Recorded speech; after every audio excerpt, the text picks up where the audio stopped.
Կիրակի ժամը 22-ին Սուրանկյան հերթական թողարկմանը դիտեք։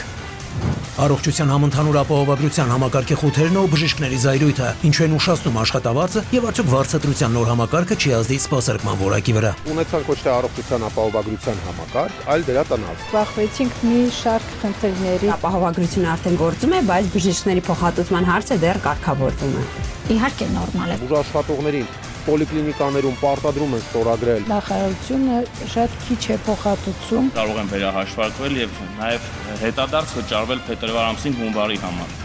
Իրավապահների նկատմամբ վստահության պակասի պատճառներն ու համակարգային փոփոխությունների անհրաժեշտությունը, որ օղակների վատ աշխատանքի հետևանք են վերջին աղմկարույց հանցագործությունները եւ ինչ արդյունք է տալիս մայրաքաղաքի փողոցներում ուժեղացված ծառայությունը։ Հանցագործությունները 23.2%-ով նվազել է։ Խորհրդանշական հաշվետվողականություն է։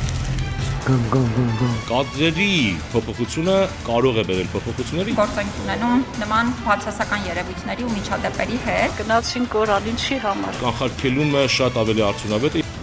Հանրային գերակաշային կուլ գնացածներն ու սեփականությունը պահպանելու վերջին փորձը։ Արդյոք դատարաններն այլևս իրավասու չեն լինի կանխել շինարարությունը եւ ինչ կսպասվի հազարավորներին, եթե բացվի Պանդորայի արքը։ Ավելի հաճախ կլսենք հանրային գերակաշահ եւ փոխհատուցում արտահայտությունները։ Պետությունը օրենքի ուժով վերցնում այդ զույգերը։ Ընդամենը 4 օրում ինքը ծանոթացավ, վարույթներ նշանակեց։ Բայց ես ինչու պետք է գնամ գնահատող բերել։ Որ մենք պետք է դա գերակաշահ տանք։ Չլսված բան արժի։ Սա ինչ անհետությունն է։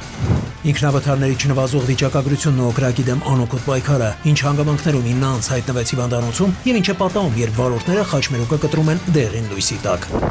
Սա կապե գնում է։ Դժոխային նորոգությունը։ 4000-ից ավելի տուկ կա։ Երկու տարել են։ Ներքևն ավտո։ Հետալները ուր այքի հասել։